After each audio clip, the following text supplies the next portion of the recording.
And welcome to the Goldenrod Podcast, bringing you some of the latest and greatest Pokemon news and a few laughs along the way. I'm Ben, and as always, I'm joined by fellow Pokemon enthusiast Conor. Before we begin, you can jump around the podcast by using the timestamps in the description below. And for those of you listening at home, can you guess Ben's podcast partner today? I forgot to give clues. It's me. You said it was me. Oh, it's you. Hello. I said it. I butchered it. I mean, no. Clues. He's squishy. He has two things on his face that people commonly mistake for eyes. Yes. Do you have an easygoing vibe? Debatable. Are you cute? I like to think so. Does your body expand in contract to generate electricity in your belly? Well, I like that. I think so. I think that's how our bodies work. I honestly don't know. For those of you who might be a little bit lost, we're going to be talking. I've put in my notes breaking down. There's not really a lot to break down. We're going to be talking about the latest YouTube video that was released over on the Pokemon channel today, 12th of October, which was titled Guess Iono's? Iono. Partner Pokemon? Iono. Sure. Iono. I don't know. I don't know how it's pronounced. Apparently, we're just jumping straight into this week. Yeah, I mean, like, we can sit here and go, how did you feel? How do you feel? But let's just get to the topic. I want to get to the topic. The people have clicked on the video to see certain things, and unlike Iono, we're gonna give it to them. We are. We're just gonna be completely honest. So, I actually want to go back a little bit further, actually, because was this just a video drop, or was it a premiere? It was just a video drop, right? This was a premiere in Japan. Oh, yeah, interesting. The video premiered in Japan. So at 2 o'clock UK time, I was sat here, I was refreshing the Pokemon official YouTube channel going, where's the video? Where's the video? Yeah. A couple of minutes later, where's the video? I go over to Cerebi.net and find that they've got a video uploaded, which is a YouTube premiere on the Japanese site, which was then, unfortunately, I just got the video without any of the subtitles, which was just an assault on the senses. Wow. I couldn't do that. Like, you're absolutely right. Having the subtitles actually helps because it's like, okay, that's what I've got to focus on and not all the background noise. And I don't mean noise just as in like what the Iono's saying. I mean the noise of the bright visual colors, the high-pitched voice, the music. There's a lot going on. So it was a premiere over in Japan. So it premiered on the Japanese channel, and then it must have been very quickly translated, and it was put out then internationally with subtitles. Right. Just as a video drop. And I don't know where I saw it. I was convinced going into today that we were getting a trailer. Me too. But I've just gone back and looked at the Pokemon Twitter, and it says, new Pokemon Scarlet and Violet information is coming. Tune into our YouTube channel for the latest update. Nowhere does it say trailer. No. Okay. Would you consider this informational, or what was the other words you used that they used? It's an update. Update. Would you consider this an update? Okay, so yes, it's an update. Yes, it's information. We did get the design of a new gym trainer. Or a gym leader. Yeah, true. Yes, and we got her personality very much front and center. So we did. Which is what they teased to us we were going to get, was the trainer. We were going to get a Pokemon gym leader revealed. Yep. And they revealed a Pokemon gym leader. Mm-hmm. So why do I not feel fulfilled? Okay, so part of the reason I don't feel fulfilled about this is because if this was in-game, I would be blown away. Yep. Because then it'd be like, okay, right, they really are putting a character to the gym leaders in a way that they've never done before. Which, you know, some games, the gym leaders literally say 2 lines, you battle them, and then they say another 2 lines, done and dusted. They have, I don't know, 8% of the gym leaders do not have a personality, and it's definitely gotten better the further we've progressed in the Pokemon series. This felt like, okay, if this was the case, and this is how the gym leader is going to be in the game, I'd be all over that because it feels like a type of gym leader that we've never had and a personality that we've never had.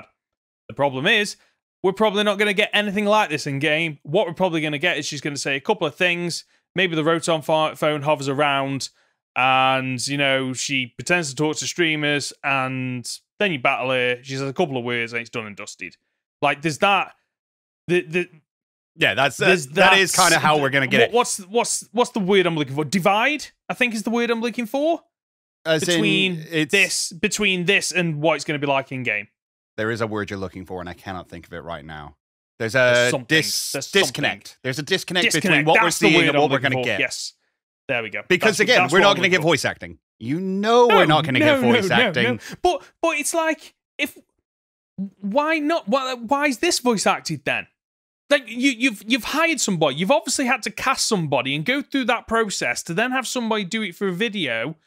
And the amount of talking she does in this is probably less than in game. Yeah. No, I'm guessing based on what it would be like for previous games, where, you know, you probably, for some of the, if you did voice acting for the earlier Pokemon games, you get them in for 30 minutes, if that. They do a couple of takes, done and dusted, off you go, see you later. So yeah, there's that. But then there's the whole aesthetic to this. Which, again, it's loud. I think loud is the perfect explanation for it. The colors are bright. And I get that. Yeah. That's her personality. She's gone for that, Japanese VTuber kind of look with the high-pitched voice, and everything's exciting all the time, and woo stuff, woo stuff, woo stuff. And it's kind of one of the things that's a little bit annoyed me today is that the discourse around this update, trailer, whatever it may be, has been a little bit rough because lots of people haven't liked it. Lots of people came out and went, this isn't for me. Like, I'm not a big fan of this. Of course, a lot of those people are content creators because they're most likely to comment on new Pokemon stuff. You know, it was a lot of content creators and streamers who were live reacting to this going, not sure about this one. Yeah. And then, you know, people at the time were like, yeah, I agree. And then as the day's gone on, people obviously want to start Twitter arguments and stuff like that, and have just turned around and be like, oh, you don't like looking in a mirror? It's just you. That's just you all over. And I'm like, guys, come on. That's not a helpful argument. It's not. And I will say it again for those of you listening at home. I can love this franchise and not like everything it does. Those two things can coexist. It's fine. Yes. Not everything is for everyone. You are allowed to have your own opinions on what you do and do not like in things that you might not fully like or dislike. I hope that makes sense. So let's... I'm just gonna... Should we just break down the different parts of this? Let's do it. Let's start off with the one thing they actually fully did reveal, which is the character design. What do you think of this character design? Okay. She's very unique. She really does stand out. If they were going for someone that is a streamer or, you know, a content creator, an influencer, like, they've probably nailed what the kind of design you would have. Like, I can't imagine a streamer or influencer looking and acting like this in real life. But then again, they might be on YouTube. I don't know, or on Twitch. But in Pokemon, I can see this person just slotting right in as that. Mm-hmm. I think they've got that right. The backdrop and how colourful and bright looks incredible. Incredible. It does. It looks fantastic. I love it. I'm actually looking at close-up images of it now that have been released. I'm going to send that over to you. And, please do. If this is where we're battling in the gym, I'm all down for this. I love my bright colours. So I'll be very, very happy with this. I'm just looking at what you've got with all the stars and cameras. Do you think this is a real location? Probably not. Because part of me feels like, again, they've gone with the kind of VTuber aesthetic, right? Again, in those close-ups I've just sent you, you can see two big, camera hologram projector style things up in the corner. Yeah. So it kind of makes me feel like this is her world. This is where she lives. This is the persona she puts on, probably with a voice changer and all sorts, like most of the VTubers do. So it'd be fascinating if, you're basically fighting her on a screen. So the way I would look at it is like, this is surely the perfect opportunity where you are battling them, but the battle camera is like nowhere else in the game, where actually it's maybe a live stream and you can see emojis flying up after using an attack, and you can see the number of viewers that are watching you in the corner. Like, how great would that be? You could have fun with it. You could have a lot of fun with it. Yes. Do we think Game Freak's going to do that? I don't know. And again, not. It comes down to the thing of, once again, this is a video they've released to promote the game. Yes. That I can't tell if the game is going to be like this or not. No, true. It's... I don't know how much this represents the physical medium I'm going to buy. And that's the biggest issue I've had with the most recent trailers. It's just, I don't know what of this I'm actually going to receive. Yeah. What is going to be better? What is going to be worse? What is or isn't actually in there? So my opinion on that is literally the only thing. There are two things you take away from this. One is the character design of the new gym leader, and the second thing is a bit more information that about her partner Pokemon and the fact that she's an electric type gym leader. They are the two things that will be consistent between this video and Scarlet and Violet. The backdrop and other things, I don't really think will carry over, which is disappointing because, like you said, they could have a lot of fun with this. I can, like, because obviously every gym has a trial that you need to accomplish before you can take on the gym leader. I maybe that's what they're trying to get across with this video as well, to make you think, okay, the trial probably is going to be something about, you know, boosting her views or, you know, number of subscribers or something like that. You know, maybe something along the lines of the contests that we used to have back in the day. I don't think they'll go that far down that rabbit hole, unfortunately. Which is annoying because, like, there's so much creativity going into some of these videos that are obviously not in game. Where's that creativity in game? You get what I mean? I see what you're saying. Like, and I think the obvious answer is that these videos, so this one and the I can't remember the Pokemon now, where they're wandering through the Far East and it paints things with its fingers. Like, they won't have been done internally at Game Freak. They'll have been sourced out. Yes. And that's the annoying thing, that, like, the creativity then probably hasn't come internally. It's come from an external marketing company. Yeah. So that destroys that argument of, oh, it's a chance for them to, like, flex some of this creativity. Well, no, probably not, to be quite honest with you. So the other thing I did like about it was the music. I quite like the beat. The voice grates on me. Every anime I've ever watched has had somebody with that kind of high pitch. Yeah, it's like, oh, I can't do this. It infuriates me, annoys me, and it's one of those things where, like, I typically watch anime on my own, mainly because I haven't really got any friends or family that are interested in watching anime. But to me, I can guarantee it's one of those annoying things where if I was watching anime, the one time someone would walk in would when there'd be a scantily clad. Oh my god! Oh my god! I must have my clothing. I'm like, oh my god, this is so cringeworthy at times, unfortunately. Yeah. And the teeth thing, whatever, fine. Oh, the shark teeth really aesthetic. They upset me. I'm not gonna lie. And to be fair, it's because initially I didn't think she had shark teeth, because you just see the middle one at the top. Yes. And I'm like, why has she got a buck tooth? What's going on there? And why is it just the one? But no, she's yeah. Do we think this is actually her? Like, it's a question. It's a question. Or is she just some old dude in a basement? Potentially, yeah. That's just doing that whole VTuber thing. That yeah, it's very possible. It is. I think it probably is her. But that, like, how amazing would that be that you're battling this trainer, you don't actually see this trainer until you've beaten him.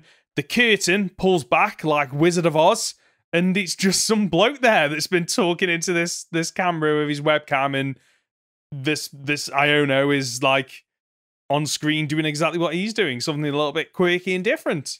I mean, points for bravery if they did it. Yeah, no, I'll give you that. I mean, yeah, the shark teeth are weird. I quite like her hair. It's cool. Her big oversized jumper looks like something I actually want. So big up on that It looks so design. comfy. Yeah, it looks so comfy. How do you feel about her Magnemite hair accessory things? So they are just accessories. They're not Pokemon, are Apparently, that is what she has said. Nope, these are just hair accessories. And it reminds me a lot of... Do you remember when the updates or the DLC for Sword and Shield was coming out? And we saw Clara's design. Yes. And her, like, hair pin at the back. People were like, oh my god, it's a regional Dustox! Because she's a poison-type trainer. So we're getting a regional Dustox. And it wasn't. Did we? No. Did we? Did we? They're just part of the design, aren't they? What I think... Will they play any part? Will they do anything in-game? Probably not, to be quite honest with you. They probably won't move around like they did in this video, which is a shame.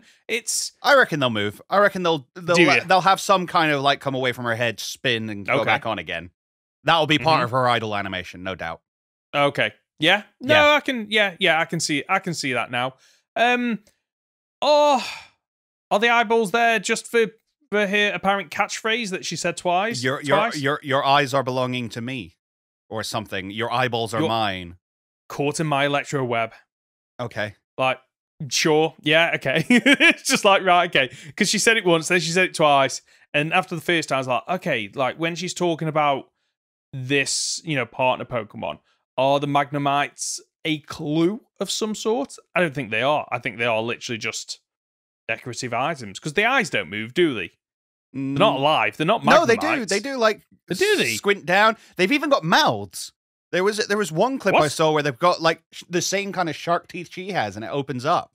Yeah, it's very odd. It is. So one bit of information we did learn, and it's I say it's information. We literally learned about what gym leader, what town or city she's a gym leader in. It's Leventia, is it? Yeah, Leventia. Yeah, something like that. We can't pronounce them, like nobody's business. But that's all we got. We didn't get any explanation of where it is in the area. We don't know. Well, that's all. We literally got the town name, and she's an electric type gym leader. How do you feel about her being an electric type gym leader? What's your thoughts? Do you think it fits her? I think it fits her. I think she's a discount Elisa. Yeah, I can see that. It's like. We have Elisa at home. It was. I even put on my Discord earlier. I was like, "Can somebody who's got talent we've got an Elisa at home meme for me, please?" Elisa at home. This is just brilliant. It's like it's infuriating because like I want them to mix up the gyms. I really do, and this would be perfect if she's like an electric and fairy type gym leader, and she alternates between two different typings. Like I could see that fitting really well. It's just I don't know. I when I asked that question, all I thought in my head was it's another electric type gym leader. But we're at that point now where like we've had gym leaders for I think all of the typings. I think off the top of my head. Have we had a dark type gym leader yet? Well, we had was it Nanu in Nanu wasn't a gym leader though. It's not a gym leader, I know, but it's close. Yeah, we had Piers in. There you go, Piers. All right, there you go. So we've had all of them. In which case, we've had all of them. So it was dark that we were waiting for. Yes. So let's mix it up. Let's give it two typings. But obviously we're going for the single electric type. As always. I did see a few comments online where people were saying, I'm that annoyed that we can tackle the gyms in any order. I'm going straight for her. I'm just going to absolutely destroy her team. So, yeah, there's the only other thing I think we can really talk about with this is... what do we think the Pokemon is? Or, more importantly, how annoyed are you that they didn't actually reveal the Pokemon? Quite annoyed. Yeah, because if she hadn't set up, we're gonna play a game and you're gonna guess my partner, I wouldn't have thought we were gonna get a Pokemon. I would have been happy enough if she was just like, "Hey, I'm here. I'm gonna do some streamer stuff, and then we're gonna end the video." Fine, cool, whatever. We got introduced to a gym leader. It was the bait and switch that kind of really left the bad taste in my mouth. So the bait and switch where she's like, big reveal next time. Next and time. she actually acts like a YouTube stream where she's like, oh, subscribe and all this stuff. Do you think they get away with it because of that? No. Because that is what some YouTubers are like, where they do bait you into before they reveal the information or do whatever it is they said they're going to do. I don't think that's really like, because I understand that that's an argument that people have made. That like, Right. oh, well, YouTubers do that and influencers do that. And it's like, they don't really. They'll either bring you in Not and to say this like, degree. this is the biggest thing ever. By the way, it's not actually the biggest thing ever. It's kind of this mediocre thing. Like, that's clickbait. We all know about Yes. clickbait. That's fine. But I've never seen anyone go, at the end of this video, I'm going to reveal X. Oh, actually, I've changed my mind. We're going to do it at the start of the next episode. That's not something any streamer does, at least to my knowledge. And if they do, they probably haven't got a lot of viewers. Yeah, it's we wouldn't do that. Anyway, if you want to hear the rest of this podcast, come back next week. So, what do we think this right, before we go on to the Pokemon, do we think they're going to do a second part to this video? Or is it just I sincerely hope so. one and done? And what really annoys me is we record this on the Wednesday. It goes out on the Friday. More than likely on the Thursday, they're going to put up the second part to this video where she reveals what the Pokemon is.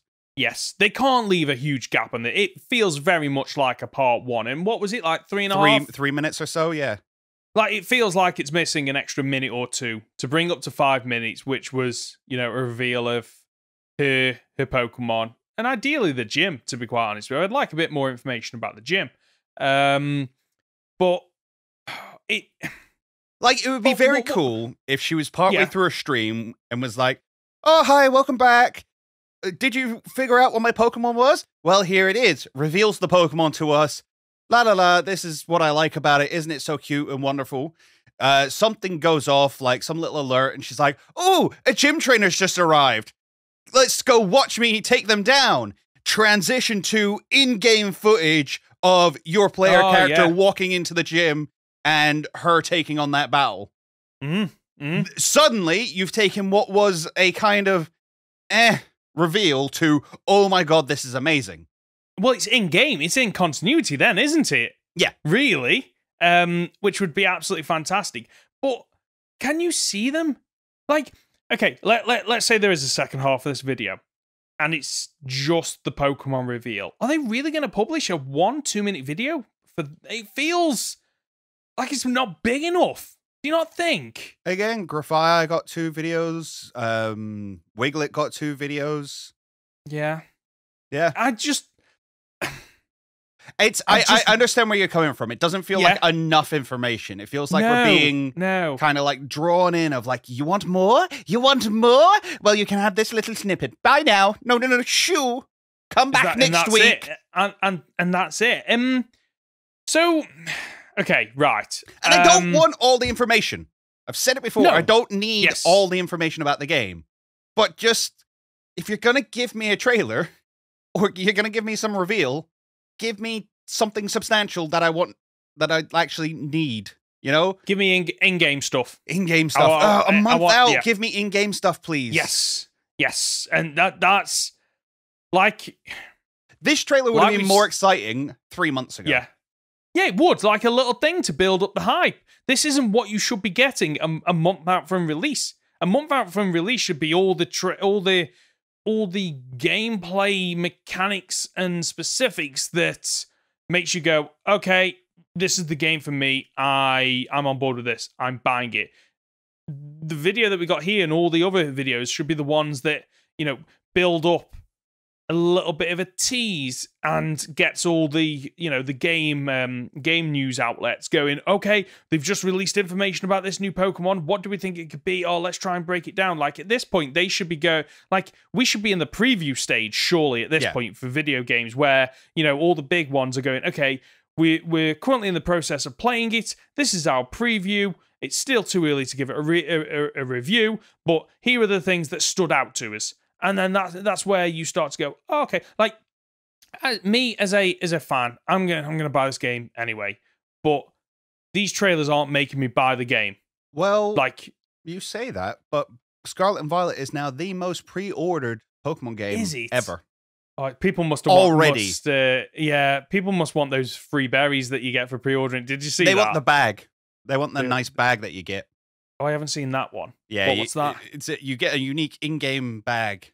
Oh, it's in-game, so it's something that you don't actually own. Right, okay. Well, it's better than the berry one. So did you see that one? I don't know if I saw the berry one.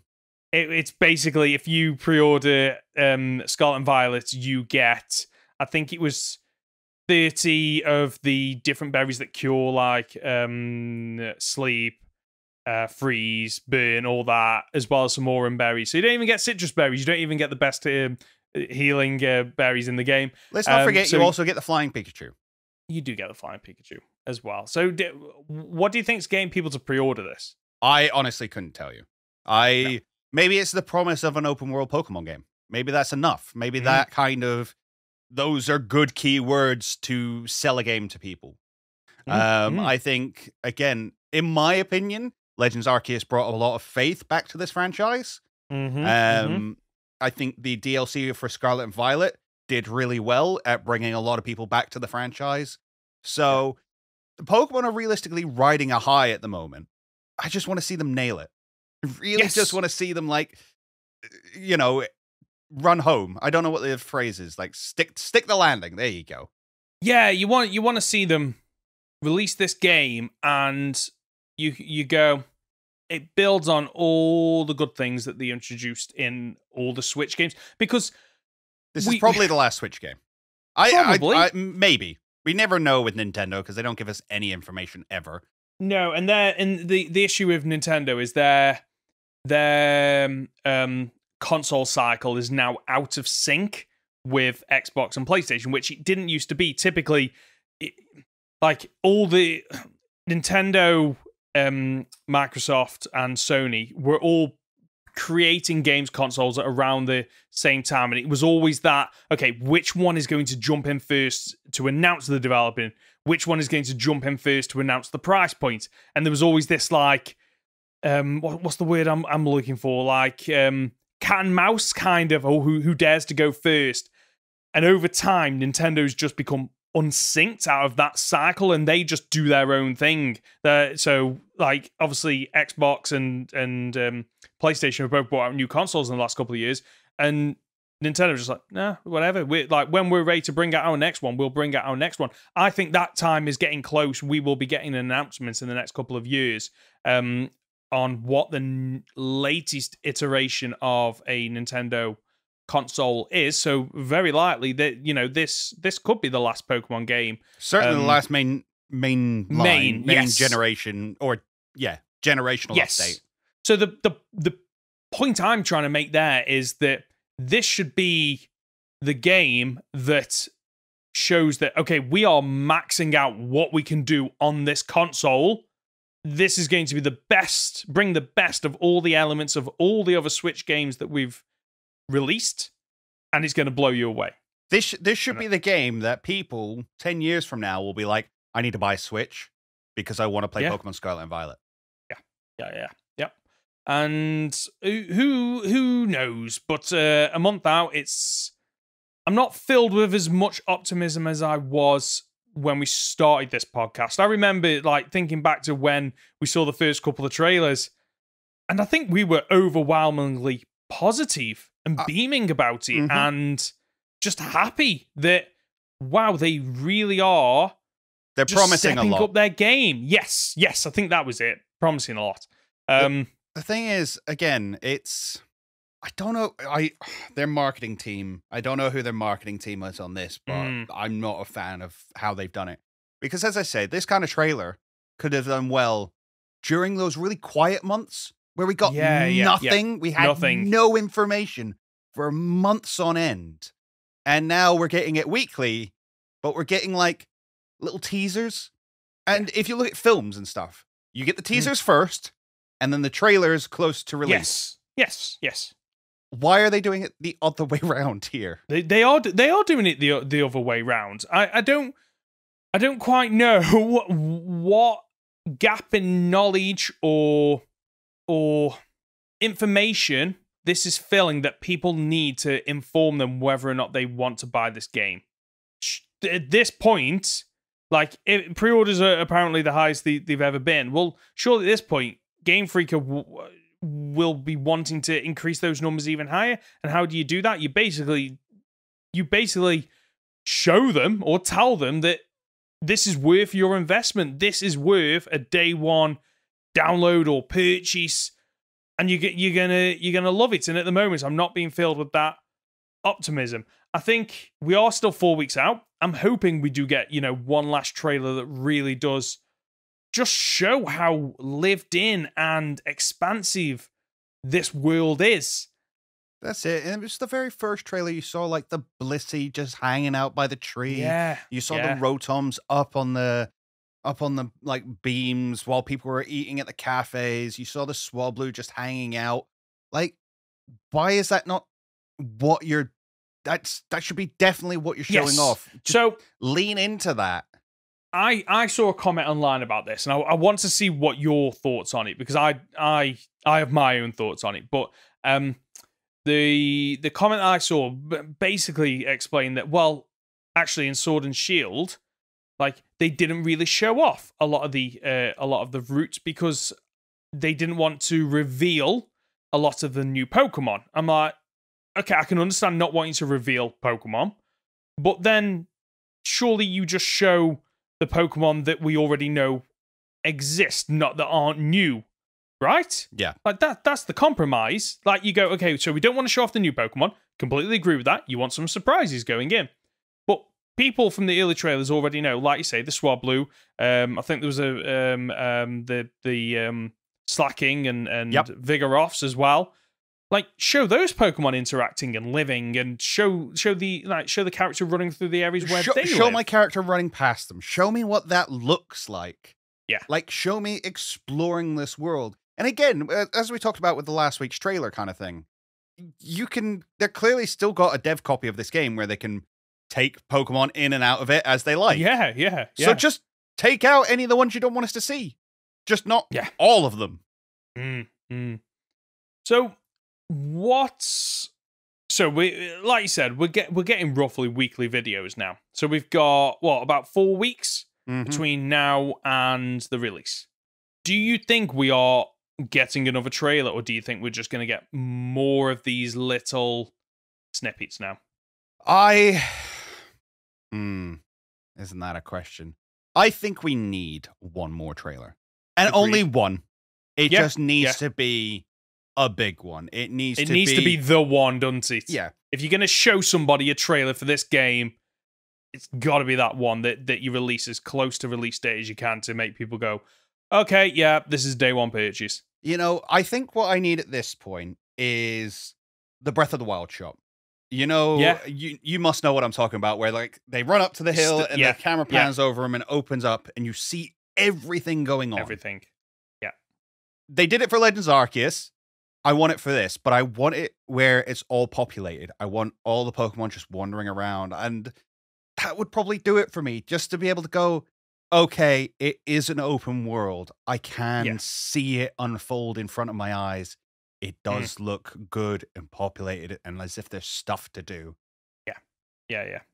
I don't know. We shall see, I guess. I'm just getting upset that it's the last 3 trailers / videos that have just not done anything for me, especially not positively anyway. No, agreed. Like this was 3 minutes long, and then we had the 15-minute long one that covered all the stuff we already knew, which was too long for what it was, in my opinion. And it's like, give us that like short 3-4 minute video where it's like it doesn't reveal anything new, because I don't think there's a lot more that they can reveal without getting into, mid-game content, which I don't want to see. But like you say, I want to basically just see this world really just feel alive. That's what I want right now. I've been playing a couple of open worlds lately, and there is something to be said about some open worlds give you too much. it's a bit overkill. You look at the map and there's something to do around every corner and it's a bit overwhelming. And I used to love open world games when I was younger, when I could basically play them time for most of the time. Yes, as I've gotten older, they just infuriate me because I'm like, I'm never going to do all this. Well, it was like, I was looking into Xenoblade Chronicles. I was looking into getting Xenoblade Chronicles. God, my words are falling over each other today. And then I looked online. It's like 150 hours to complete it. I'm like, nope. No, I haven't got time for that. That's a bit too much. But at the same time, I don't want an open world where it feels empty, because that's even worse then. Yeah, because then all my time is just taken up by running. Yes, exactly. And I don't want that. I want to be in a position where I'm like, okay, this is where I'm at. That's where I want to go. And you go along, and it's like, even if you don't stop to do the other things, there are a few other things for you to choose to do if you want it. I don't want to be in that position where it's like, I'm here, I need to go to that city, and you get all the way there, and you're like, oh, there was literally nothing that stood out to me. I just ran. I just ran for 5 minutes and did nothing. Like, I do want to, travel around this map and just go, what is that? I'm going to go over there. What is that Pokemon? I've never seen that before. I'm going to go over there. Oh, what's that cave over there? I'm going to go wander over there. Or at least if I don't do it, I'll be like, okay, at least there are things I can do between these areas. Do you think, because they kind of experimented with this in Legends Arceus, do you think Game Freak is capable of doing justice to an open world game? Because they haven't really done anything like this before. Depends. Again, as somebody who is a big fan of Legends Arceus and is an apologist to some extent for some of the choices they made, I think they can pull it off, but that's a hope, not a guarantee. Yes. I think Legends Arceus was a I think it's a huge step in the right direction. Yes. Oh yeah, definitely. And like Legends Arceus is probably up there in my top 2 Pokemon video games. I absolutely fell in love with Legends Arceus. I have hundreds of hours logged on that game, to the point where I'm either a sadist or someone that's very sad. I've been completing Pokedex entries, and I don't mean completing. I'm talking a tick on every single. Oh wow! Not even just 10-star. No, I'm talking about like fully maxing it out and getting the stamp that you get for doing the solo challenge in Jubilife Village. Like that's how much I love that game, and I believe it was a massive step in the right direction. Don't get me wrong, in terms of it's not a true open world, and it's not as busy as I would expect most open world games to be. The thing is, the Pokemon feel good in it, I think. Yeah. But there's not a lot to find. There's not a lot going on. Yes. But that's also, they get away with that a little bit because of the time period. Because of the way it's set. Kind of get away with it. And the side quests and stuff that you go on there's enough to keep you busy. Yeah. So, again, as somebody who went through and completed all the side quests in that game, caught every single Pokemon, which I've never done with an open world game. Yeah, I think it was great. If I can quickly bring us back on to topic, there are 2 things I want to talk about. Okay. One, there is no character bio for Iono on the website. Interesting. So that has very much surprised me, because everyone they've revealed so far has a character bio, and she doesn't. So I don't know what's going on there. So do you think that's just something they've overlooked? It's strange because they're pretty normally hot on that. By the time the video is done, everything's online. On the website. Yeah. Really weird that is. Do you think there's a reason behind that, or just? I don't know. I mean, literally, it could have been a picture of her with the name Iono under it. You click it, and it says, Iono is a Electro-type gym leader from Valencia City. She is known to be a streamer and loves her audience very much. And that's it. That's all that literally needed to be there. But it's not on the website, which is confusing me. And I don't know why. So, do you think that points to there's a second part to this video? There has to be. And it gets released at the same time. So they release the video, and then on the website, the Pokemon and the trainer. Surely that's where they're going with it. Right? I don't know at this point with Game Freak. That's it. I just don't know what to expect. No. Okay. Other than that, what do you think the Pokemon she's referring to is? So, I've been very lucky that I've not been exposed to any of the leaks. Uh-huh. So I honestly don't know at this point. At first, like, mentions... So, it's just to break down the clues. Feels squishy. It's not Magnemite. People think it's a little sluggish with an easygoing vibe. 2 big old bumps on its head that people always mistake for eyes. It's an electric type. Its body expands and contracts to generate electricity in its belly. And it's cute. So, my initial thought was the Gumi line. But we got a regional variant to that in Legends Arceus. So, I can't imagine they're doing another one this early. Yep. All we know is it's an electric type, isn't it? So we don't know if it's got a secondary typing. But like squishy, sluggish, big old bumps on its head, body expands and contracts. Like, is this some kind of like slimy slug or frog maybe? A frog is very much where I'm at with it, because she says that its body expands and contracts. Yes. Which leads me, like, you know, the... Ribbit. Yeah. That's my thought, that we're going to get an electric frog, which would be cool. Yeah. But yeah, it would. If this is a new Pokemon, is that not more annoying? It's like, can you guess what my Pokemon is? No, because I've never seen it. You haven't... No, I literally have no concept of this Pokemon yet. How are you supposed to guess it? I don't know. So if it's that kind of frog, that points to a water and electric type, which we only ever had. We've had Lantern. We've had its pre-evolved form. Is there any other water electric type? I'm probably missing one or two. I don't know if it'd be water electric. No? I don't know. I mean, it might be, but speaking of water electric, the other big one that I did hear people thinking was Chinchou. Oh, another form of Chinchou. Yeah, because you've got the little antlers, or not antlers, but you've got the little antennae that look like eyes. Yeah. It's squishy. It's cute. It's a possible. It is. I mean, to be quite honest with you, it's probably Jigglypuff from above. I have heard that one a lot as well today. Oh, have you? Yeah. Oh, I thought I was being original there. Sorry, mate. Yeah, I honestly, I don't know. I've just got this feeling it's going to be something like a slug or a frog. Something that's... Because we've had a handful of frogs, and we've had... What? Do we think she's the kind of person to find gross things cute?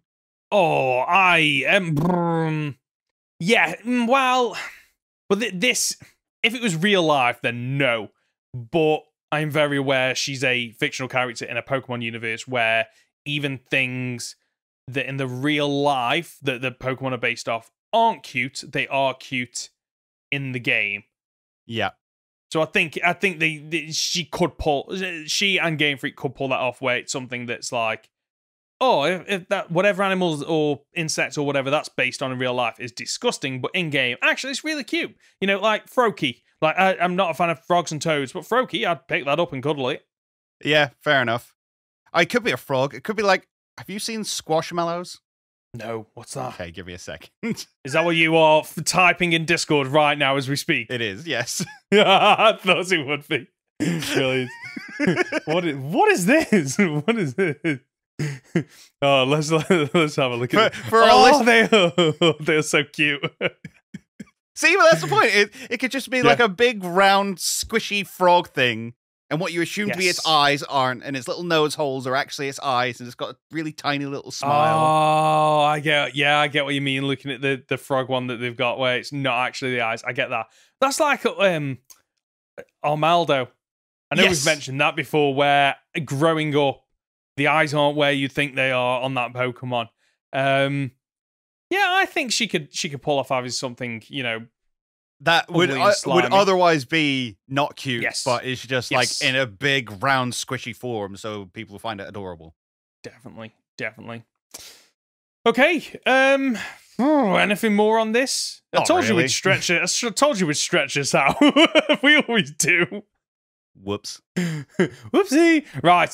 Should we move on to our weekly Pokemon Master Journeys discussion? Oh, yeah. Let's do that. Yeah, let's do it. I'm actually a little bit annoyed that we didn't cover the first episode last week or the week before.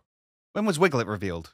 Doesn't matter. Last week. Yeah, it was last week we were talking about Wiglet, wasn't it? No, yeah, surely, no, it was the week before. It was the week before. It was 2 weeks ago. Yeah, it is a shame because this one would have tied in quite nicely. So, the first episode is episode 4. How are you going to keep him off the farm?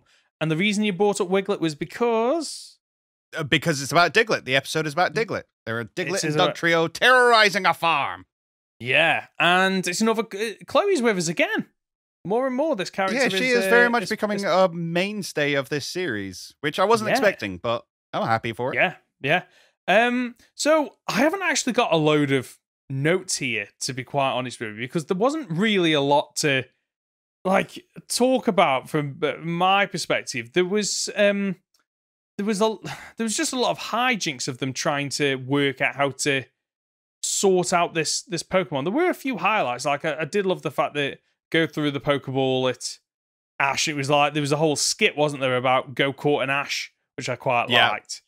And I think the only big comment I've got is the fact that they actually use their brains in the end to catch the Diglets. Chloe uses her brain. The boys just follow along.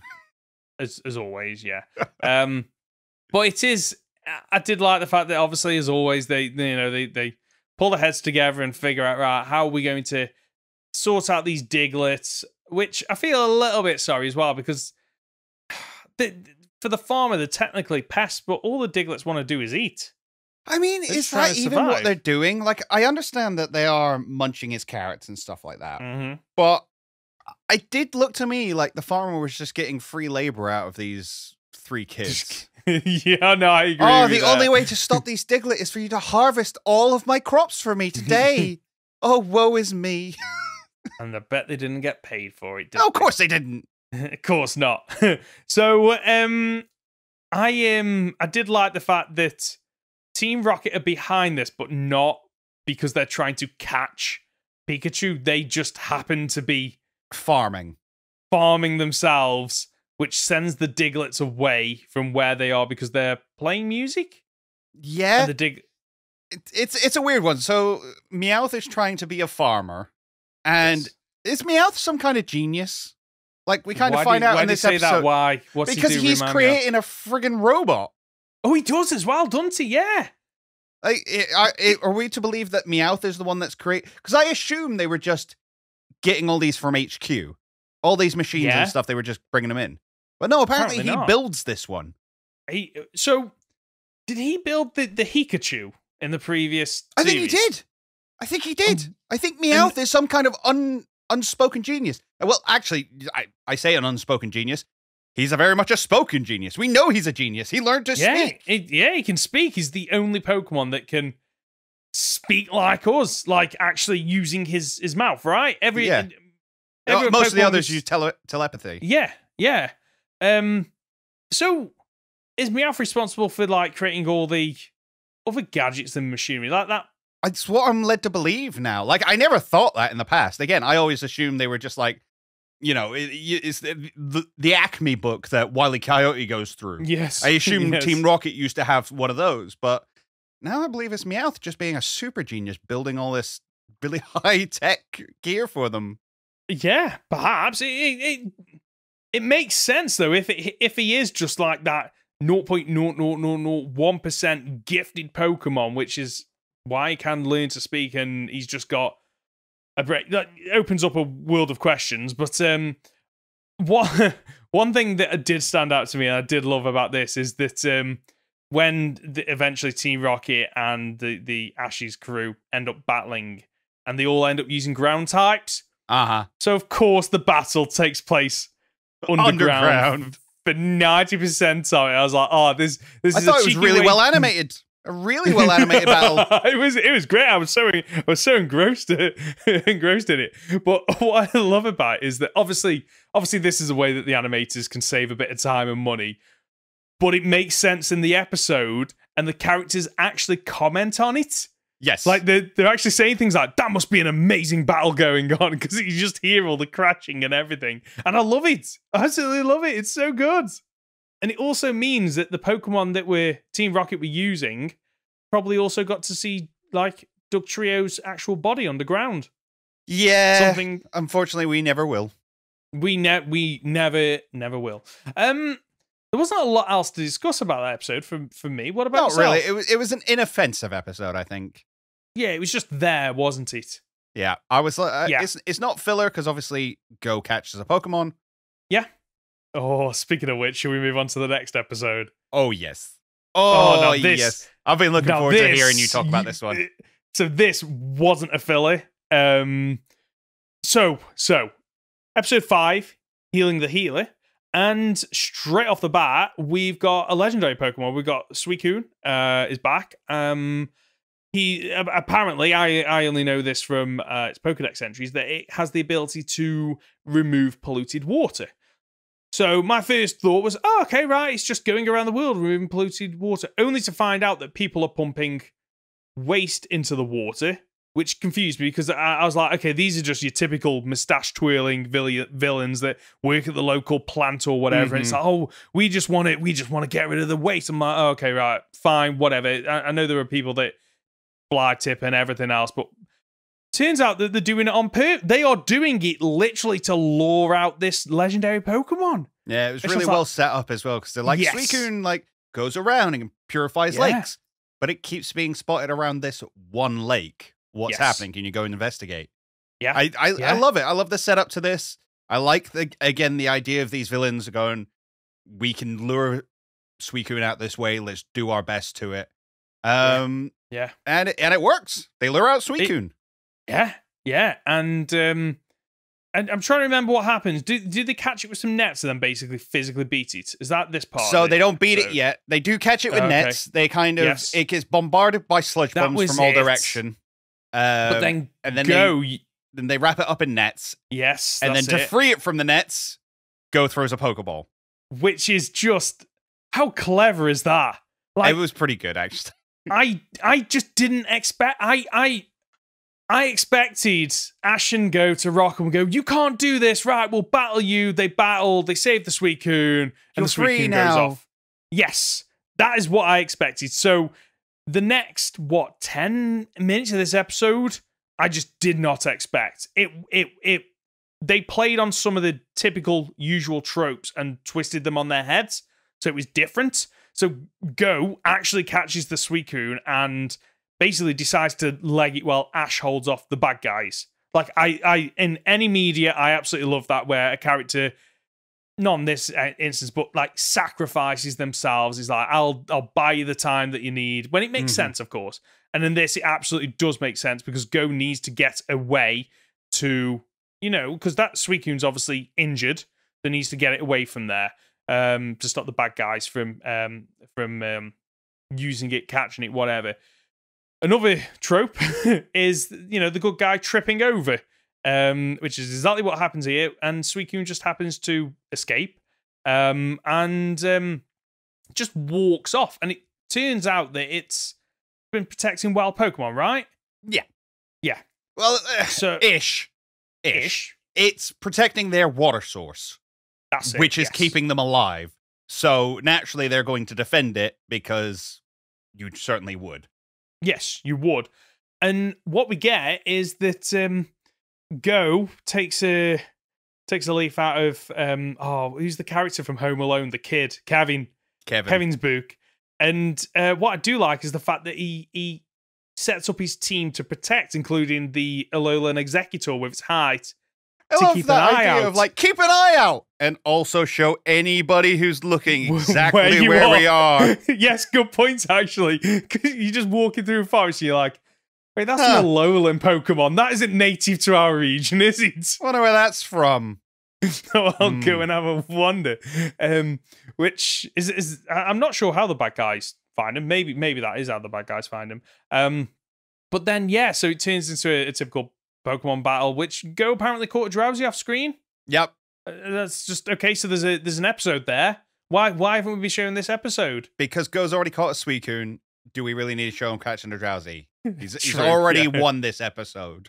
Yeah, yeah, true. So this is the part where the bad guys start kicking Suicune, isn't it? Yeah, they stick it in a net, and it just start. And it's the moment you kick the dog, you're like, okay, this is you need to perish now. Yeah, definitely. So I've got a question. Have we seen? So I really didn't like this part of the episode, not because it was bad, but because it really brought home that okay, there are some humans that really are neglectful, hurtful to Pokemon, and you are actually seeing it. Like whenever we've seen it in the past, it's always been a case of, oh, that Charmander wasn't good enough for me, and it's like, okay, right, but we didn't see any physical, damage going on. This is what separates these poachers from Team Rocket. It's why we can accept that Team Rocket can occasionally be good guys, but this lot never will be. Agreed. Yes. That's a really good point. Actually, I really like that. So did you also notice the detail that Go pushes Ash out the way of an attack? Does he? Yeah, pushes them out the way, and then the Suicune ends up saving them, so it doesn't matter in the end. Okay. There's a quick, if you blink and you miss it, like Go pushes Ash out the way. So then obviously the typical battles, but I think the biggest shock for me is the fact that Go does his thing where he's like, oh, you must go. Yes. The world needs you. I couldn't possibly keep you. I'm going to turn around now, but I can't walk away because it makes me so sad. And Suicune breaks out the ball and is like, nah, it's cool, bro. I'll come with you. Like that. Like, yeah, it just plays on. And like, I think I've mentioned it twice now, the tropes in this episode. This is another one of those tropes in Pokemon where, the main characters never get the legendary Pokemon, do they? Because the legendary Pokemon need to go off. They need to go on the adventures. And Ash has befriended so many legendary mythical Pokemon in his journey, but they've never gone with him because they can't. They're supposed to be forces of nature. Yes. By their mere existence, they shouldn't be catchable. Because if you do, you completely unbalance everything. Yes. Theoretically, that's how they should work. So having them caught by one of our main characters doesn't make any sense. We have seen trainers in the past have legendary Pokemon. Yes. There was the guy who had the Articuno that the Charizard fought. There was the guy who had the Latias and Darkrai. There was the guy who had all the Reggies. So we've seen trainers with legendary Pokemon before, but never our main characters. No, definitely not. So, okay, so Go's got a Suicune. And an Eternatus. Wait, what? He caught the Eternatus. At the end of the last series, he caught the Eternatus. Well, did he get to keep that? He handed it off to the professor for sort of research to see if they could maintain it. But yeah, that's his Pokemon. Right. Go has caught two legendary Pokemon. So this whole thing at the start of the Pokemon journeys where Go, oh, I'm going to catch Mew. You're like, oh, Go, you little scamp. He's going to catch Mew. Is he going to catch Mew at the end of this? Like, all this wraps up and, like, Go accomplishes his goal? I doubt it. Like, I doubt it as well, but it's one of those things where the more legendary Pokemon he catches, the more you start to think, oh, okay, maybe. Because he's gotten close with Zapdos as well. Yeah. Like, he's building up his legendary counter at this point. The amount of the mons that he's Pokemon trainer catching legendary Pokemon, he's got a pretty good ratio. Yeah. Out of the 5 he's seen, he's caught 2 of them. Yeah. Like that, I'd take that. 40% chance of catching. And he didn't even legendary. have Pokeballs at the time he saw Lugia, so that doesn't count. Yeah, so we can't hold that against him. Yeah. How did you feel about him catching Suicune in a single ball? No, I'm okay with it because so are we talking about that initial one where the Suicune's already weakened? Right, there it is. Because when I first watched this, I was like, oh, he's done it again. He's just caught a freaking Suicune in one ball. One ball go. But you're right, it does. It's really weakened and it's poisoned. Yeah. It's perfect. Yeah, it's like, spot on. I was okay with it. And you have to, even if maybe it wasn't poison or maybe damage, sometimes you have to suspend your disbelief because we couldn't do what you do in game where you spend 20 minutes throwing the same Pokeball over and over and over again. So yeah, we kind of had to do it, I think. But the fact that damaged and poisoned, I completely buy into that. I'm okay with that. And to be fair, Suicune in that position, probably thinking, I need to get out of here. And these bad guys, obviously don't trust them, but him, he's an unknown quantity. I'll risk it. So yeah, I'm okay with it. Overall, I love this episode. What about yourself? I think it's really good. On a second watch, I really enjoyed it. Again, the first time around, I was like, oh, go-kart Suicune. But yeah, no, you're right. On a second watch, it actually makes a lot of sense. And I like the way it ends. I like the fact that they take him back to Cerise Park. Yeah. And Suicune's like, my people need me. I must go. And goes cool with it. He's like, yeah, I'll be back. Yeah, so if we need it, it'll return. Yeah, exactly. It's okay. So I don't know how far into this season or the next season you've seen. Are these legendary Pokemon that he's catching building to something? No idea. Okay. I think no. I don't. I know some stuff, but that's more through. I think that's like Master Journey stuff. So no spoilers. Okay, right, perfect. Should we move on to our third episode this week? Yeah. Which is I'm gonna try and pronounce this, and I'm probably gonna get tongue-tied. Sobble spies a stealthy strategy. What an episode title. So we get a Sobble mainly focused episode. Yeah, interesting, because I'm not the biggest fan of Sobble as a Pokemon. Okay. It doesn't really do much for me, and I think Inteleon is kind of a weird design. Yes. I think the anime does a lot for it. Agreed. I think it helps to continue what we saw at this very start of Sword and Shield, where, you know, when they show you the starter Pokemon, they all have that little bit where it's like, oh, so each, like, Scorbunny's the one that's always running around, and Sobble's over there, like, really, like, upset and shy and nervous. And obviously they've leaned into that in this, in the anime.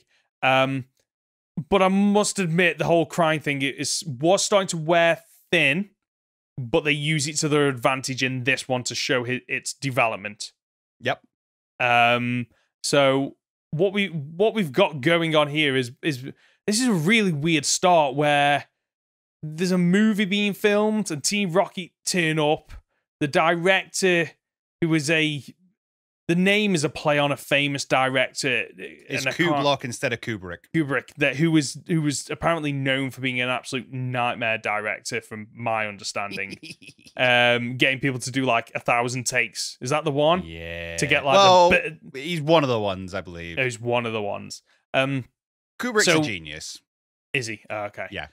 He did The Shining. Is probably the first thing I can think of. He did 2001: A Space Odyssey. Oh wow. He's done loads of stuff. Right, okay. So his attitude obviously works.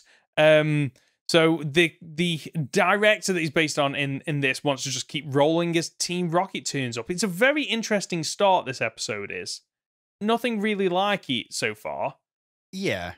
It is odd that kind of like Team Rocket are allowed to just rock up in their car and do spins and be like, yes, we're part of the movie now. And then Ash and Go run in and fight, and it's like, yes, now we're part of the movie. It's a weird setup, and it is all there just to be like, I want Sobble to see Inteleon. Yes. I want Sobble to see what he could become. Yes. And so Inteleon design, yeah, I understand where they were going with it. They were going for that James Bond style, you know, British secret servant agent, whatever it's called. Secret agent man. Anyway. What's that from? It's a song. It's called Secret Agent Man. Oh, I've never heard of that one. Oh well. Just make myself look like an idiot. Moving on. So there's so the Italian teaches Sobble a few things, and apparently Sobble just naturally learns U-turn by pure accident. I mean, it levels up enough to learn U-turn, so that's fine. But it makes sense based on its strategy, like the strategy they go for, where hit and run. Yes, you are not just an out and out, like Cinderace can just go physically against other mons, where Sobble can't. So it's like, well, how do you play into that? So using U-turn obviously makes sense. I haven't really got a lot else to say about this episode, to be quite honest with you. I don't know if you have. Again, Sobble's super cute in it. I love the facial expressions it pulls off every time it looks at Inteleon.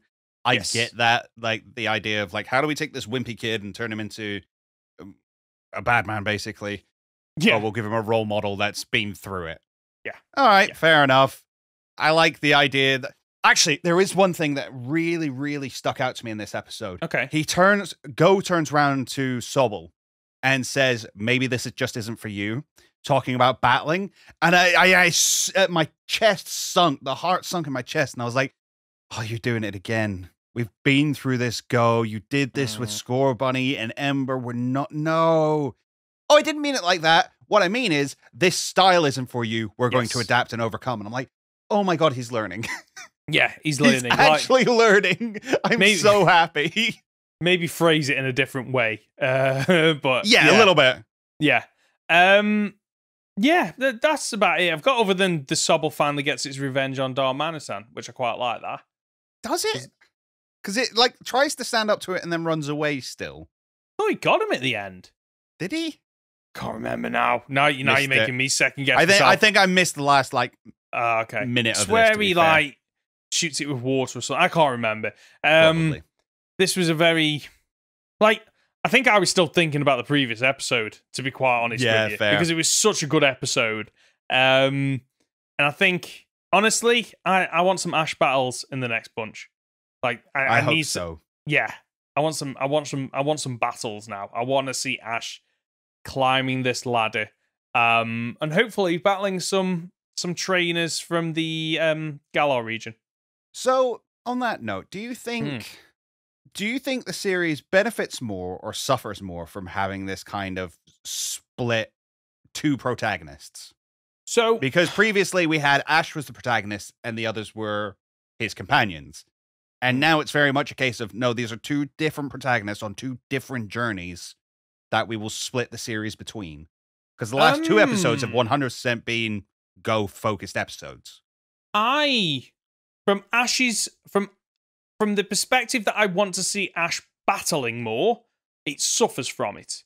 But I will admit that I do enjoy seeing Go wanting to go his own way with his goals. If it was Ash wants to be the best trainer and Go also wants to be the best trainer, I think I'd be like, oh, okay, right. I don't need to see them both battling different trainers and both rising up the league. I don't think Pokemon is the type of anime that could pull off that kind of two rivals conflicting against one another who are both regular characters. I just don't think it'd work. But what I don't like, I think where it suffers from it is that typically in the old anime, from what I remember from a kid, you'd probably get, one episode out of every 3 that was, okay, Ash is developing, progressing the story, and then you'd typically get 2 fillers. It doesn't feel like that. What it feels like at the moment is you've got one episode which is Ash focused and his goals. You've got one that's Go focused and his goals. Then you've got 2 that are typically some kind of filler or don't really progress anything. So I guess. And now we're getting a third character in here with Chloe. Chloe, yeah. Just divert the attention even further. Good point. Yeah. I wouldn't mind so much if we did get to see Ash battle more, but I guess the problem there is that if you've got Ash winning a battle every 3 episodes, it gets a little bit samey. Mm-hmm.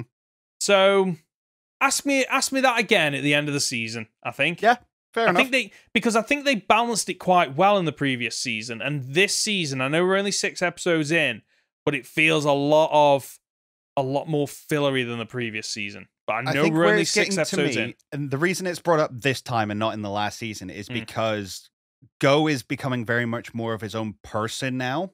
Ash is not having to teach him as much. True. Which means that when you have a Go-focused episode, Ash isn't involved anywhere near as much as he was. I mean, the Suicune episode, he fights a bunch of people off screen and then just disappears for half the episode. True. He does. So it's just an interesting note. And as I say, we'll probably revisit this question later on in the series to be like, okay, how do we feel about it? Definitely, which it does make. So we've obviously got Master Journeys, then we've got Ultra Journeys. Do we know Ultimate? I got shouted at for calling it. It's Ultimate. It's Ultimate right? Journeys. Okay, Ultimate. So does Ultimate Journeys wrap up this whole Galar journey thing? Do we know? Yes. Yes. So could it be Well, then wrap up, quote unquote. Wow. Do we think then that season 1 was about Ash semi-passing the reins to Go? This season is more about Go, and the final season is more about Ash then? Is that potentially where we're going with this? Because if there's going to be a lot of the battles in the Masters Cup, or whatever it's called, in the final season, surely it makes sense for it to be more about Ash than Go. Yes, again, from the kind of info I have on Ultimate Journeys, there is a lot of Go-focused stuff going on. Like, he is very much coming into his own, I'm off on my own journey now, separate from Ash entirely, as Ash finishes his cups and stuff like that. And they may actually get to a point where Go completely goes off and may have his own series. Interesting. But I think that'll be a long way to come for us. Agreed. We've got weeks and weeks and weeks before we can review those. Definitely. Okay, perfect. Conor, are you up for playing a game? Yeah, go on then. Yeah! Perfect. In front of me, I have 3 Pokemon with 3 Pokedex entries each. But, Conor, can you spot the fake entry? We're going to start this week with Diglett. Pokedex entry number 1. Lives about 1 yard underground where it feeds on plant roots. It sometimes appears above ground. Pokedex entry number 2. Its head pops up approximately 8 inches out of the ground. However, its real size remains a mystery to this day. And the final Pokedex entry. Being small in stature, Diglett group up to protect each other from its many predators. I'm going to go with the third one. And the reason I'm going to go with the third one is because every time I write these, I want to write about prey-predator relationships. And I find that not a lot of Pokedex entries do actually talk about that. Interesting. Well, you're correct. Number 3 is the fake one. He's off to a great start. 1 out of 1, 100%. Okay, I need to bring this back. Pokemon number 2, Suicune. This Pokemon races across the land. It is said that north winds will somehow blow whenever it appears. Pokedex entry number 2. Said to be the reincarnation of another Pokemon that appeared following a tragedy. And the final Pokedex entry. This divine Pokemon blows around the world, always in search of a pure reservoir. Interesting. So I'm fairly sure the first one's true. I'm fairly sure I've read that somewhere. Now, I'm stuck on the second one, because I know that's a legend. And I know that, obviously, there's the story of Ho-Oh reviving the Pokemon in the Burn Tower and things like that. But I don't know if that's ever actually brought up in the Pokedex entries. So I'm going to go with the second one. Well done. You got that one right as well. 2 for 2. Okay. I do love the fact that Suicune is such like a cool Pokemon that whenever it just appears, it just gets that blast of wind that just blows its little whatever it is, because he's that cool. So the third and final Pokedex entry. Can you go 3 for 3? Let's find out. The final first one, time ever. First time ever. Executor. So. Executor. I know, anyway. Right? So, legend has it that on rare occasions, one of its heads will drop off and continue on as an execute. Second Pokedex entry. When walking in a forest, you might occasionally hear Executor's 3 heads disagreeing with each other. And the third and final Pokedex entry. It is called the Walking Tropical Rainforest. Each of the nuts has a face and will of its own. Okay. Now, I'm going to walk you through the thought process here. I can see why you've picked the ones you've picked. The first one sounds fake. It does? The first one sounds fake. The third one, you're like, nuts? Are they nuts? I thought they were seeds. I thought they were eggs. But I'm pretty sure they are supposed to be coconuts. Now, the second one. And this is gonna be one of those things where it's gonna be like, it's wrong, but it might be a Pokedex. I have read that Executor, despite having 3 heads, never ever disagree. They always get along. So I'm going to go with the second one. Are you sure? Yes. Well done, you got all 3. Yeah, let's go. It only took me 18 weeks. Oh, well, I never thought we gay. I don't know what that means. Does that mean we just stopped doing the podcast? That means I win. That's it. I won this game. We have to change up the game. Do we? No, I love this game. I love it. 19 weeks. I lied. It was 19 weeks. Oh, wow. Well done. Honestly, well done. I'm glad you got that last one because it was when I was reading some of the Executor's Pokedex entries, I was like, all of these sound fake. Like, they all sound like the head dropping off and continuing on as an Execute. Well, that doesn't make sense because one of the other Pokedex entries says is a nut, but Execute's an egg. Like, how does that make any sense? It's not an egg, it's a seed. Yeah, but Execute's a seed. Oh, is it? I thought it was an... But one of them was open. I thought it was like a yolk. Nope, it's a seed. Oh, okay. Grows into a tree. Of course it's a seed. Oh, that does make a...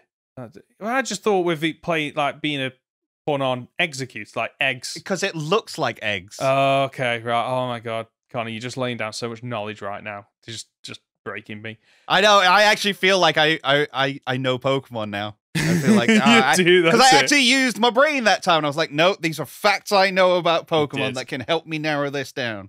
Did very cool. Very well. Thank you very much.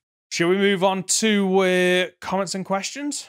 Let's do it. We got loads of time this week. We can do all the comments and questions. Let's do it. So, we've actually had somebody email into our Gmail. Yay! So Tyler Walters has asked 2 questions. So we're gonna go through both of them because they sent across. So somebody emailed the Gmail. I'm so excited by this. So, do you think they will show the second evolution of the starters before the games come out? Interesting. So when you say the second evolutions, do you mean like stage 1? Yeah, that's what I take this to mean. Possibly. They're never ever going to show the final evolutions before the games come out. No. Not in a month of Sundays. They've never done that, right? No. I Okay. think it's possible whether they do it before or whether it's like it'll be the first trailer after the game's release that show the evolutions, I think. Yeah.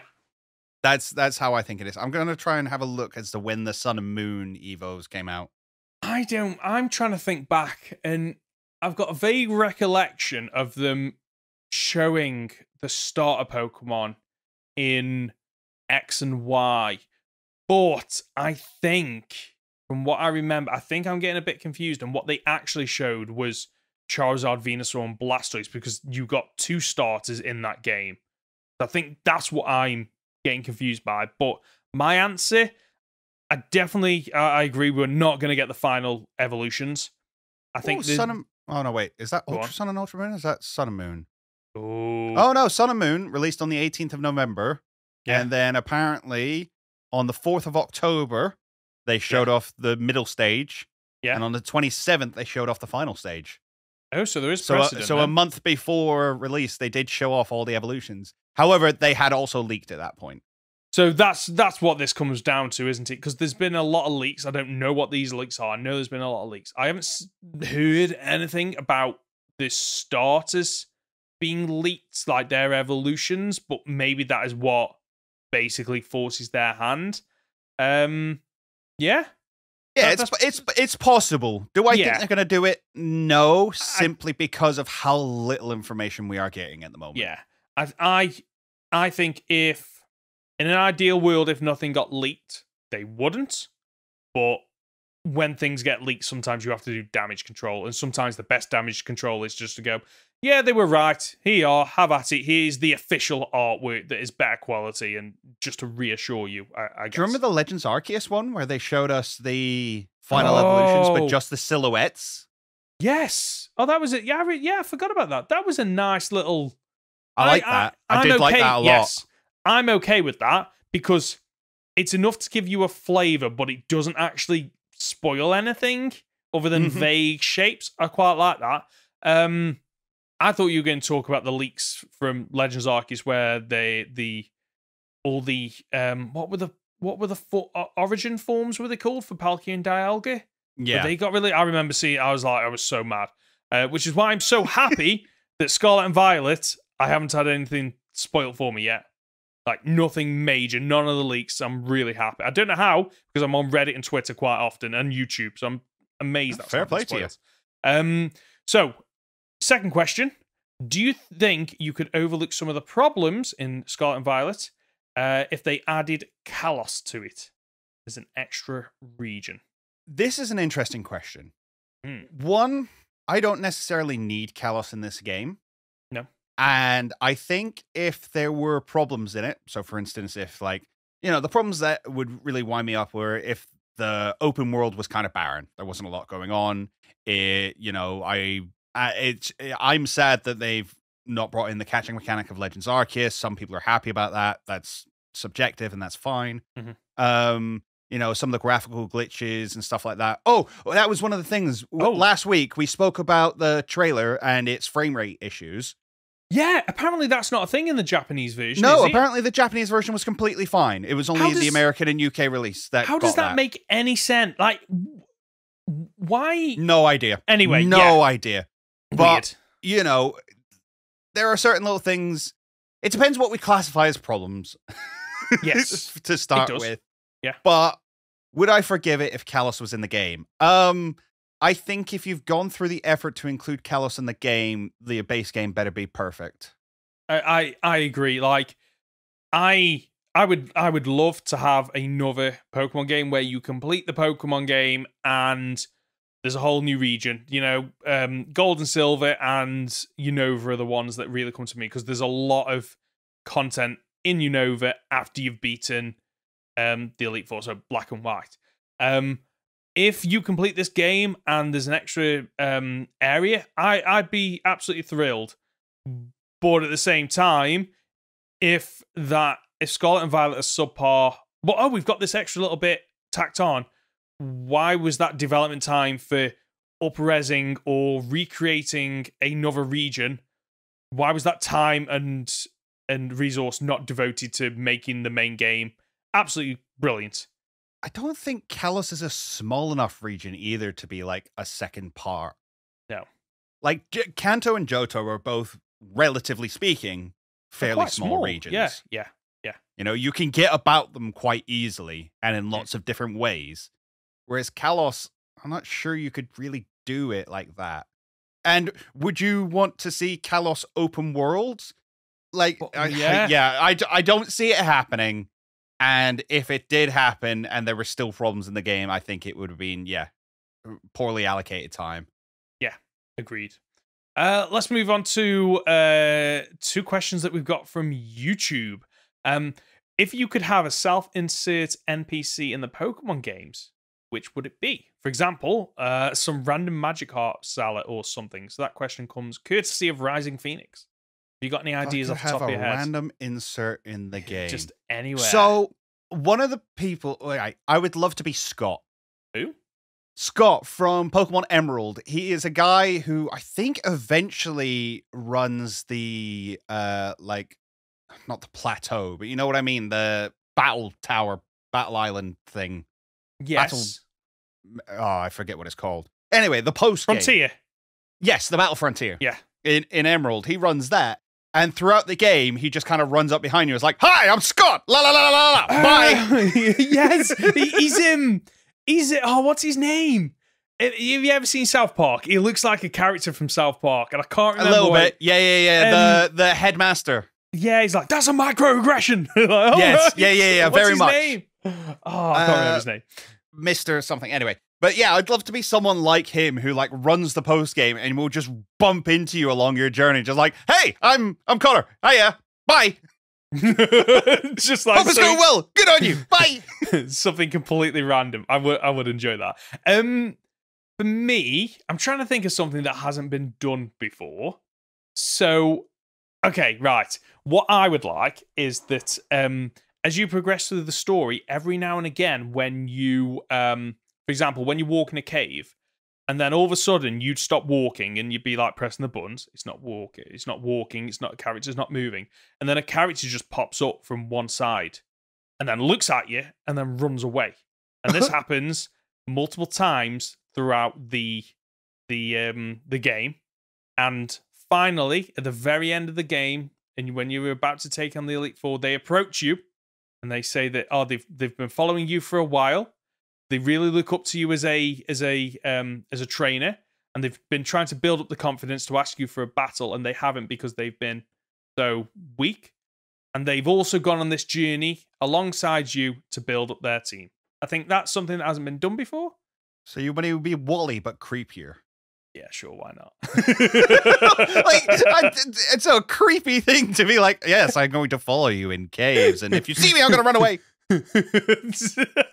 I was trying to come up with something that hasn't been done before. That's your self-insert, is it? I'm a stalker.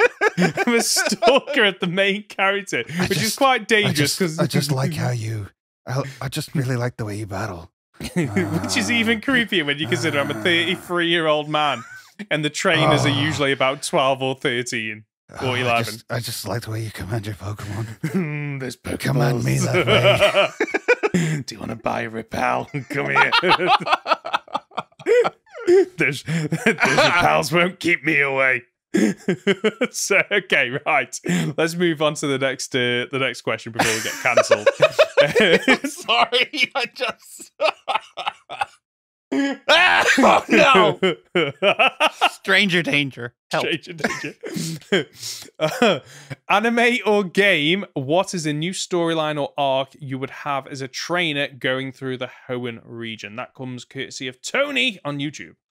Oh, you got one for this?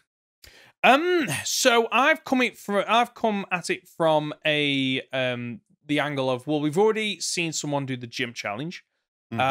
What I would like to see in terms of a storyline is and we kind of saw this in Gold and Silver, where Cinnabar Island, the volcano, erupted.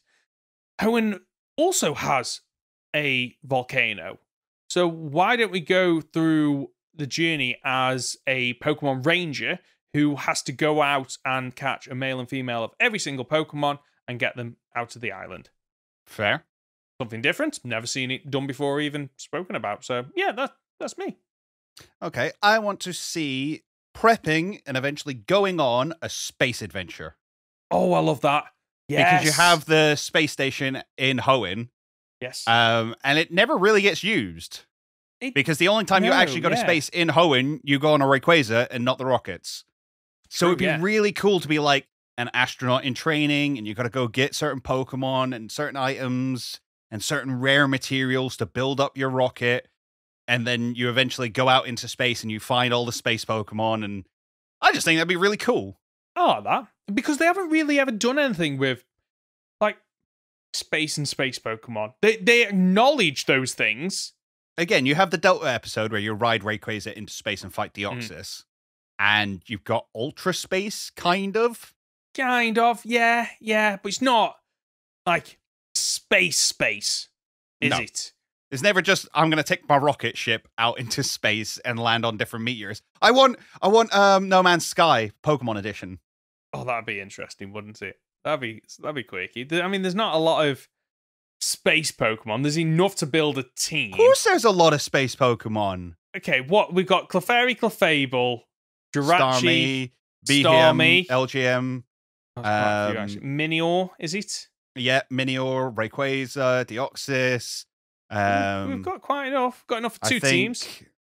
I'm pretty sure Necrozma comes from space. Yeah. Palkia is space. Yeah, true. Arceus is probably up there somewhere. Floating around. Well, Arceus is up, technically space. Everywhere. Arceus and Dialga are both in their own dimensions, so. Yeah, okay. I don't know. I like that. But maybe it's the final frontier. I'm going out to explore and find new Pokemon. Where it becomes a whole new region. Yes. Space. I like that. Solrock and Lunatone. Yes, yeah. How could we forget them? They are literally the sun and moon. Uh-huh. Yeah, no, I like that. That's a great answer. I love it. If you've got a comment or question, you can reach us by leaving a comment on our podcast on YouTube or by emailing goldenrodpod@gmail.com. It's that time of the episode where we talk about what content we've got coming up. Connor, I mainly lean to you on this because you're the one that comes out with like loads of fun content and different content. I've been struggling, because the last couple of trailers and stuff haven't really given us anything to go off of. Yeah. It's been hard to put any content together for it. So I've got nothing in the works at the moment. I've got a Halloween special video coming up at some point about how Pokeballs kill Pokemon. Wait, what? Oh, Is this what we were talking about? Was it last episode? Yeah. Okay, right. I'm not going to spoil anything more because I think that I want to leave a gap between that comment and the video when it comes out because, I don't want to spoil it here. But I'm looking forward to that. Okay, that's a good one. In terms of my content, just same old. Radical Red over on Twitch and currently doing a Cage Lock series with British Eagle over on YouTube. I'm also now once again doing the rival lock with Tommy Lou. Yeah. So, right, I wanted to ask you about this. You're live streaming it, aren't you? Yes. But is it not a video on your channel? Yes. It's just so when I finish my streams, they go unlisted. Ah, that's what it is. Right. Okay, that explains. So why I couldn't find it. I have to go to my channel and find the playlist. Right. Okay, that's good to know. Right. Okay, I'll be watching that definitely. Is it Sword and Shield? Did I see that right? It is Sword and Shield randomized. Yeah. Okay, looking forward to that. And that's the show for this week. If you've gotten this far, you're just a top dollar, aren't you? Conor, where can we find you? You can find me on my YouTube channel at Captain Fidget or on Twitter at CapFidget. Perfect. And I'm Ben. You can find me as Professor Hoenn Gaming on YouTube and Professor Hoenn on Twitter and Twitch. As for the Goldenrod Podcast, you can find us on the usual platforms. Search for Goldenrod Podcast on YouTube or on your usual podcast app. Leave a like if you're listening on YouTube or a 5-star review if you're listening as a podcast. We'll be back next Friday for another week of Pokemon podcast content. See ya!